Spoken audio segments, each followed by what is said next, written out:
नमस्कार. Stories of behind the lens blogging चॅनलमध्ये तुमच्यासाठी घेऊन आलोय एक नवीन व्हिडिओ.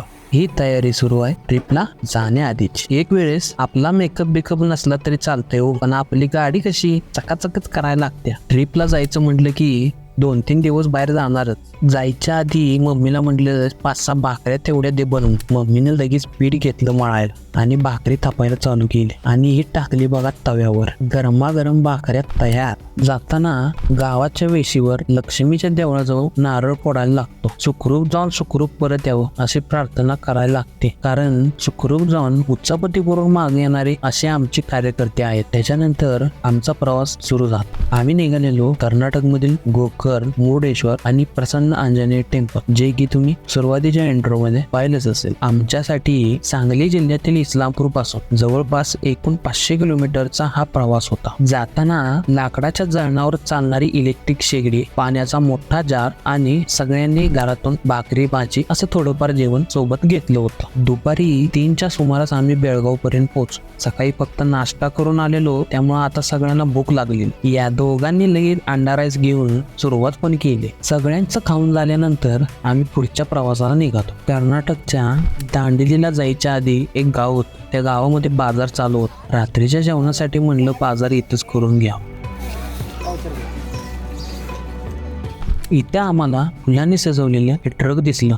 गोकर्ण मध्ये पोचता पोचता आम्हाला रात्रीचे 9 वाजले आणि फायनली आम्ही गोकर्ण मध्ये रूम स्टे जवळ पोहोचलो. फ्रेश वगैरे झाल्यानंतर लगेच जेवण बनवायला सुरुवात केली. तिथूनच काही लाकडं गोळा केली आणि जळणावरची शेगडी लगेच पेटवली. हा आमचा मित्र हॉटेल मॅनेजमेंटचा कार्यकर्ता. मग काय, शेफकडे सगळ्या जेवणाचं काम देऊन टाक.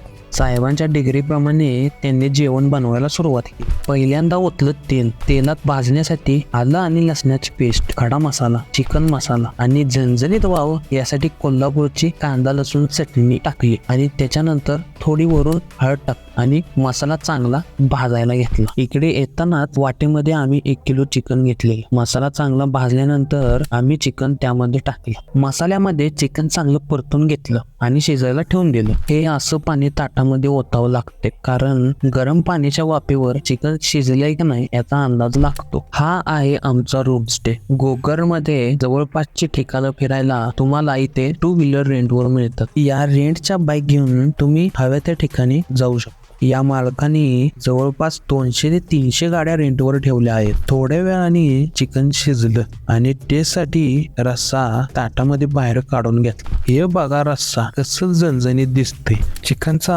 आळणी रस्सा बाजूला काढून ठेवलेला. त्याच रश्श्यामध्ये भात टाकला आणि भात शिजायला ठेवला. जेवण बनवून झाल्यावर सगळ्यांनी सकाळी आणलेल्या भाकऱ्या आणि चिकनचा रस्सा कुस्करून जेवायला सुरुवात केली. सोबतीला कांदा आणि लिंबू चिरून घेतलेलाच. हा बघा आमचा जेवण बनवणारा माणूस. रात्री जेवून सगळी झोपलो आणि सकाळी उठलो. हे बघा आमच्या रूम स्टेचं दृश्य. हे बघा, रात्रीच्या जेवणाची सोय झाली असते, पण सोमवार होता त्यामुळे व्हेजच खाणार होते, त्यामुळे विषय कॅन्सल. सकाळ सकाळी चहा घेतला आणि मस्त फ्रेश झालोय. आता पुढच्या पॉइंटला जायचं आपल्याला. मनात पाप आहे ती, मनातली पाप धुवा अगोदर, वरचा अंगाचा मळ धुवून काय होत नाही.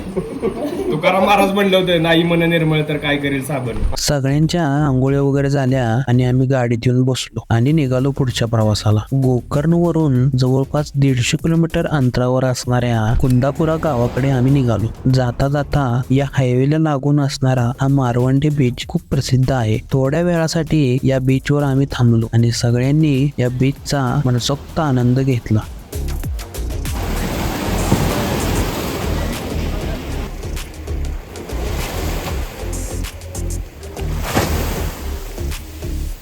त्याच्यानंतर आम्ही पुढच्या मार्गाला लागलो. उडुपी जवळ कुंदापुरा या गावामध्ये हायवे पासून फक्त 100 ते 150 मीटर या अंतरावर ही हनुमानाची प्रचंड भव्य अशी मूर्ती आहे. नारळांच्या गर्द झाडीमध्ये ही हनुमानाची मूर्ती जवळपास 85 फूट इतक्या उंचीची आहे. पाहण्यासाठी अतिशय खूप सुंदर ठिकाण आहे.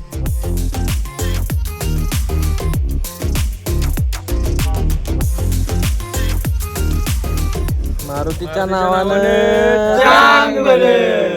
यानंतर आम्ही निघालो रिटर्न, कारण जाताना आम्हाला मुर्डेश्वरला थांबायचं होतं. हायवे वरून जातानाच तुम्हाला हे भव्य मंदिर आणि शंकराची मूर्ती पाहायला मिळते. 150 किलोमीटरचा रिटर्न प्रवास करून आम्ही मुर्डेश्वरला पोहोचलो. आम्ही तिकीट काढली आणि गाडी डायरेक्ट मूर्तीजवळच घेऊन गेलो. पावसाच्या वातावरणामुळे खूप गरमी झाली होती.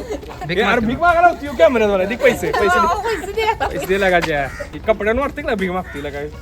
सगळ्यांनी आईस्क्रीम घेतलं आणि आत्मा शांत केला. हे बघा, आमचे 2 कार्यकर्ते आईस्क्रीम खाऊन आत्मा थंड करत होते. त्याच्यानंतर आम्ही मंदिराच्या दिशेने गेलो. ही नंदीची भव्य प्रतिमा पहा आणि आता ही भगवान शंकरांची भव्य मूर्ती. ही मूर्ती पाहिल्यानंतर डोळे तृप्त होऊन जातात. कर्नाटक राज्यातील भटकल तालुक्यातील मुर्डेश्वराचे हे प्रसिद्ध शिवमंदिर आहे. जगातील म्हणजेच आशिया खंडातील 2 नंबरची भव्य प्रतिमा आपल्याला पाहायला मिळते. या मूर्तीची उंची जवळपास 123 फूट एवढी आहे. लांबून सुद्धा आपण ही मूर्ती अगदी व्यवस्थित पाहू शकतो. रावणाने आत्मलिंगाची प्राप्ती केली, पण काही कारणाने ते आत्मलिंग त्याला तिथेच ठेवावे लागले आणि तेथे या आत्मलिंगाची स्थापना झाली, असा काहीतरी इतिहास आहे. त्याच्यानंतर आम्ही आमच्या गाडीकडे गेलो आणि गाडी मुर्डेश्वरच्या बीचवर घातली. तिन्ही बाजूंनी अरबी समुद्र आणि हे मंदिर प्रस्थापित झालेले आहे. त्याच्यानंतर बीचवर थोडं गाडीचं शूट केलं आणि रिटर्न गोकर्णसाठी निघालो. जाताना